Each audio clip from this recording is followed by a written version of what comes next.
In this video, I want to talk about the tertiary level of protein structure.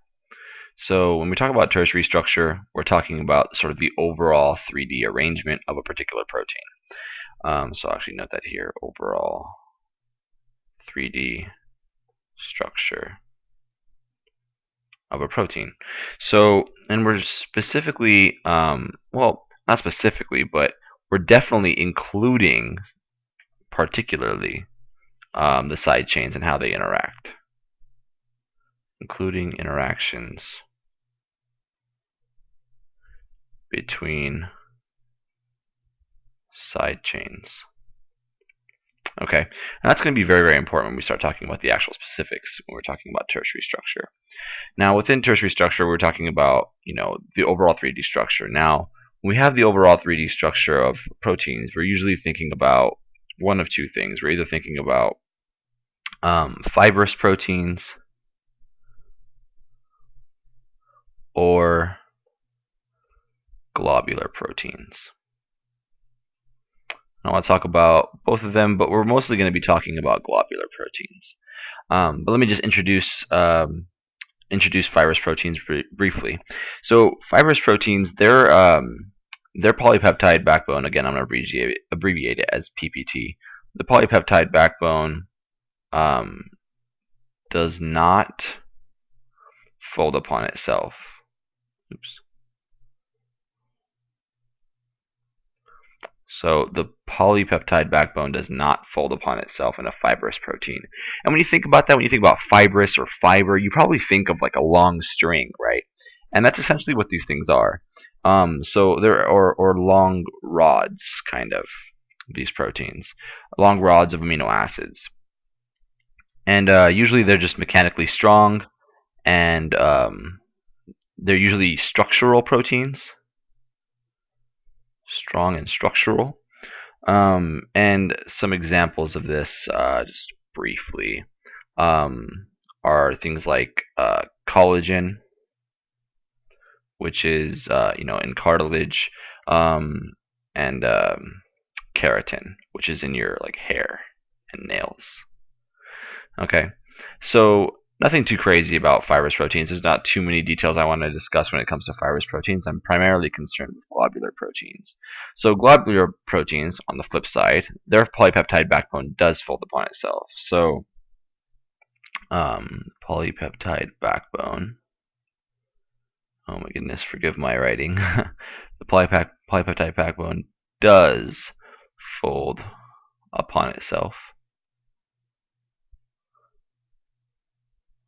Okay, and then it ends up becoming compact and spherical, and that's probably what you would think when you're thinking about a globular protein, right? If we're talking about a globular protein, if you think about it just a glob, the word glob, you're probably thinking of something like a ball, and that's kind of what it is. It's compact, spherical, more or less, not necessarily a perfect, circular sort of sphere, but it's to that degree. And typically when we're talking about globular proteins, they are typically water soluble, so they'll exist in hydrophilic environments, typically, right? That's something I wanted to mention briefly about fibrous proteins, that they're often not water soluble. So anyway, though, so they're typically water soluble or soluble in polar environments, polar or hydrophilic environments.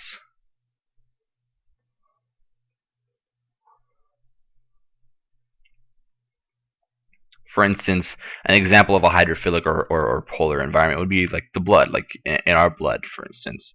There are blood proteins, one of them, of course, being hemoglobin, which you're probably familiar with. So actually that brings me to this idea, these few examples. I wanted to mention hemoglobin. So two examples I'll just note here are hemoglobin, which we will talk about later, and myoglobin, which is a protein in the muscles. We'll talk about both of these in a later video. But let me kind of give you an idea about what to sort of expect or imagine when you're thinking about a globular protein. So if you think about a globular protein, what I want you to imagine is an orange, just like the fruit. And if you have a whole orange, it's just some sort of, it's a ball shape, right? So let me actually separate this out now, because we don't want to focus on fibrous proteins anymore. Right now we're just talking about globular proteins. So with these globular proteins, imagine an orange, and imagine you take a slice of that orange. So if we take a slice of that orange, let's actually draw this in orange since we're talking about the color orange. If we take a slice of the orange like this, right? What do we see? You'll see like the fruity portion on the inside here, right? And it's separated kind of by this this like skin, right, of the orange, right? This outer layer here, right? That kind of makes up the skin of the orange, and then the inside portion is the fruit. Just for the sake of this diagram, I'm going to color it in yellow. Right, so this portion here is going to make it in yellow, right? You would have like the actual slices of the orange and the edible portion inside. Okay, so if we just imagine that, let's just imagine this being a protein, right? If we took a protein and took a slice of it, this could be kind of what it looks like. These outer portions, right? If we're talking about a globular protein, and it's going to be in a hydrophilic environment, right? If we have water molecules all around here, or some sort of polar substance outside, you have to keep in mind that this globular protein, right, is made up of a really, really long chain of amino acids, or multiple polypeptide chains. In any case, if we have that, there are some that are nonpolar and some that are polar, and the reason why we talked about that and mentioned it specifically is that we know that like dissolves like. So if we see that there are amino acids on this outside portion here, and they're in a hydrophilic environment, we would expect the side chains of the amino acids that are polar to be on the outside here, right? We would because we want polar groups to interact with the polar environment, right? So what I want to jot down here is that we would expect that portion to be a hydrophilic portion, right? Because it's dissolved in the water. Oops, not hydrophobic, excuse me, hydrophilic portion, right? That'll contain polar amino acids, right? Because we want those polar side chains interacting with the polar water out here. So what's going to be buried on the inside here? Well, just the opposite, right? If this is the hydrophobic portion of the protein, we would expect that it contains nonpolar side chains or nonpolar amino acids.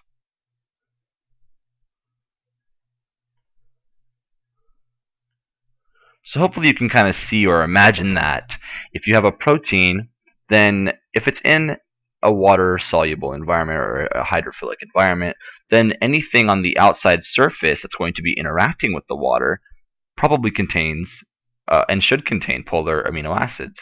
So examples of those things, right? If you remember things like serine, right? Or I don't know what else. There's threonine, or glutamine, etc. Right?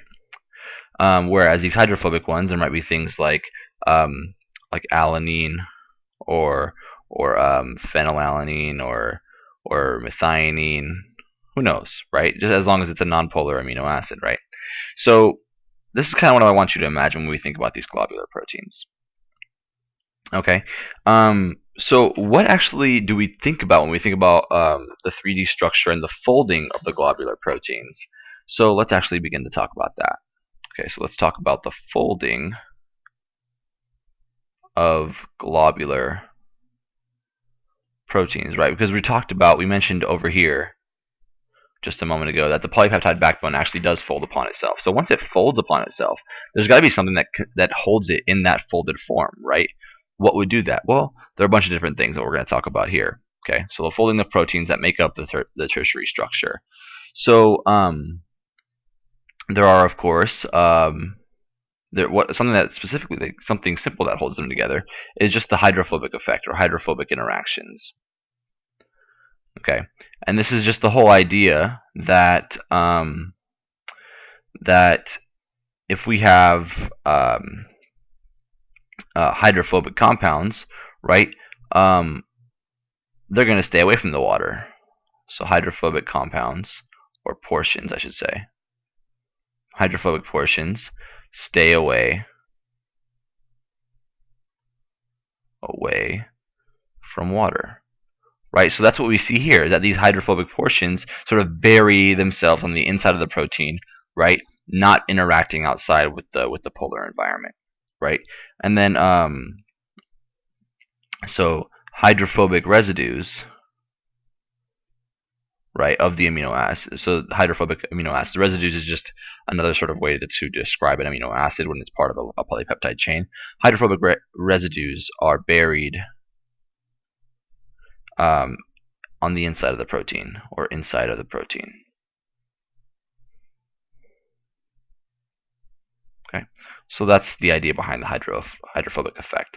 So that's what that's going to do, is allow the hydrophobic portions to sort of interact, stay together, and they're going to actually be held together by van der Waals forces, just London dispersion forces, if you remember that back to general chemistry. They're going to kind of interact again, like dissolves like. The hydrophobic portions are going to interact with the hydrophobic portions. Hydrophilic will interact with hydrophilic portions. So that's something that helps maintain a protein's structure.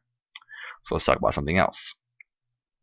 Obviously, we're going to talk about hydrogen bonds, H bonds, right? So we mentioned H bonds, right, being important in secondary structure. What makes these hydrogen bonds different? Well, these hydrogen bonds that we're talking about now are not between the backbone. These hydrogen bonds are specifically between the R groups, or the side chains.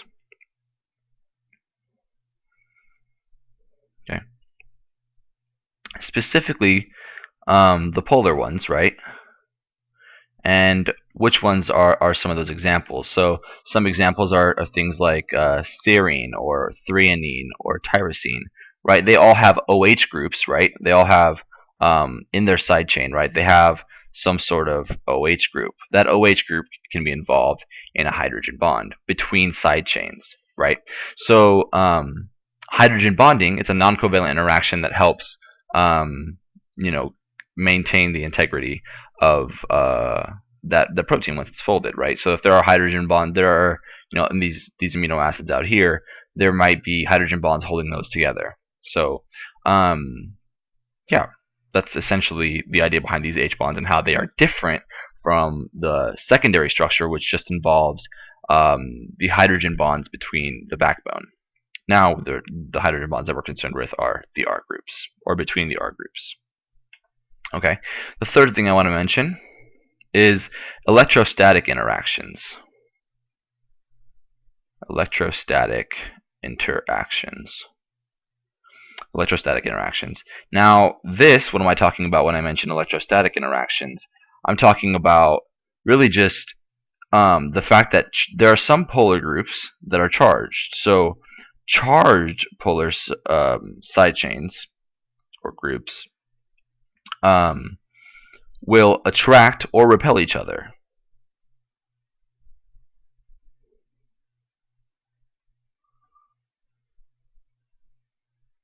Right, based on their charge. Okay, so we know that opposite charges attract, and opposite charges attract, and like charges repel. So if you have an example, right, let's think about if we have two aspartates near each other. Okay, once this let's say once this protein is we have a protein that's all kinds of folded right together, and then suddenly, let's say we have maybe the 5th amino acid and the 147th amino acid happen to be next to each other, and they're once the protein is folded, and they both happen to be aspartates. So let's say at a pH of 7, these two aspartates, these are acidic amino acids. Aspartate is an acidic amino acid, and its R group will have a negative charge, right? So if we have these two negative charges together or near each other, right, what are they going to do? Right, those two negative charges will repel. Right, so that'll have an effect on the overall 3D structure of the protein. Those two charges are going to repel slightly and maybe bend the protein in a certain way, and that can have an effect on its overall 3D structure. Another example, right, is if we have an aspartate and maybe a lysine near each other. I didn't put each here. Near each other. Near each other. I'm running out of space here. Aspartate and lysine near each other. So aspartate, again, has a negative charge, right? But lysine is one of the basic amino acids that's going to have a positive charge. So those two residues, if they happen to be next to each other, they will attract, right? And they'll come closer. So this is just the whole idea behind that if we have these amino acids that are acidic and basic, they're going to be charged. And if they're charged, that can have an effect on the overall structure of the amino acid. Okay, one more interaction I want to talk about, this fourth one here, is disulfide bridges. Oops, disulfide bridges. Some of you probably already know where I'm going with this here. Disulfide bridges. When I'm talking about disulfide bridges, I'm thinking about cysteines, the amino acid cysteine. So cysteines that are close together, right, if they're close together, they can form disulfide bonds or disulfide bridges. Okay, so what's going on there? Essentially, if you remember the side chain of cysteine, it kind of has a CH2 and then an SH, right? This little thiol here that has an SH, right, with the carbon chain over there, right? So if we have two cysteines that happen to be next to each other, oops, I messed that up. If we have two cysteines, right, that happen to be close together, right? Let me actually move this down just a tad. If we have two cysteines next to each other, and they can come together and actually form. They can come together and form a bond, an actual bond between the two, and come together and form like this. So what happens here is that we've created a covalent bond. Now that's imperative, okay, and kind of crazy because a covalent bond is very, very strong, and that can have, make the world of a difference as far as a protein structure. So how would this actually happen? Well, we're losing these hydrogens here, and so that would occur in an oxidizing environment, right? If there's an oxidizing environment, we're gonna get rid of these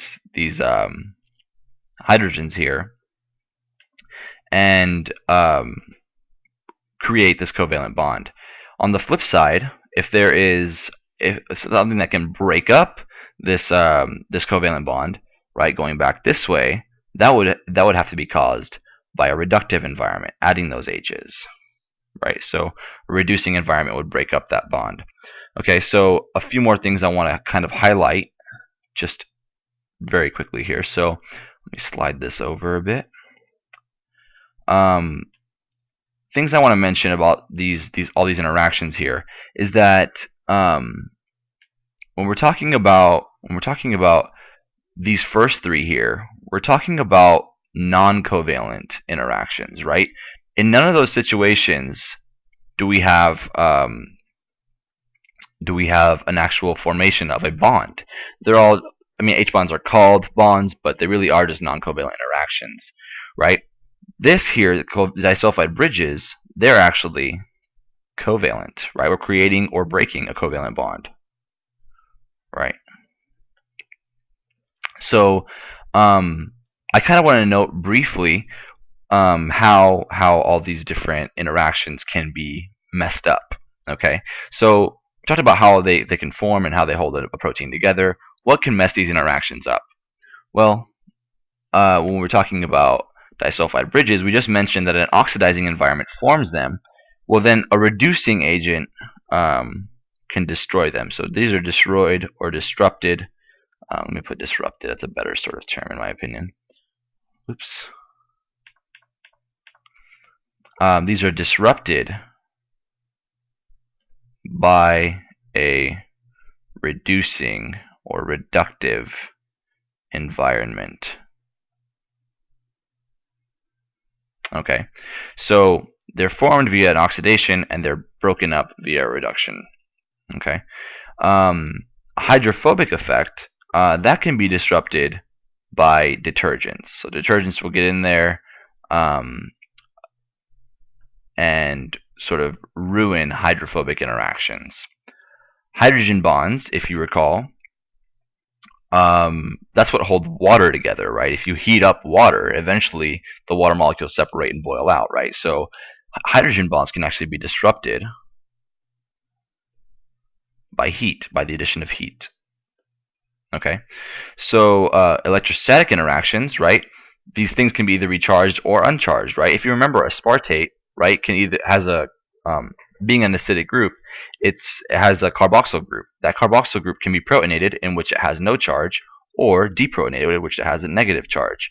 So if we alter the pH in such a way so as to make it so that some groups are protonated and other groups are not, maybe two groups that were initially repelling, right? If we change the pH slightly, one might go from being charged to uncharged, and that could have an effect on them either repelling or attracting. So these electrostatic interactions can be disrupted by pH changes. Okay, so all these different things, all these purple things I've written in purple, are sort of, they describe denaturation, right? Denaturation is essentially just like ruining protein structure. That's like the sort of ruining protein structure. So if you want to denature a protein, you're disrupting its overall structure. Now, we talked about, again, before, about how structure has everything to do with function. So if we're altering the structure of a protein, denaturing it, we're probably altering its function and ruining its function. So this sort of wraps up, tertiary structure, specifically that describing globular proteins. In the future videos, we'll talk about these examples that were mentioned, hemoglobin, myoglobin, and actually fetal hemoglobin as well. So I hope that was helpful, and see you in the next video.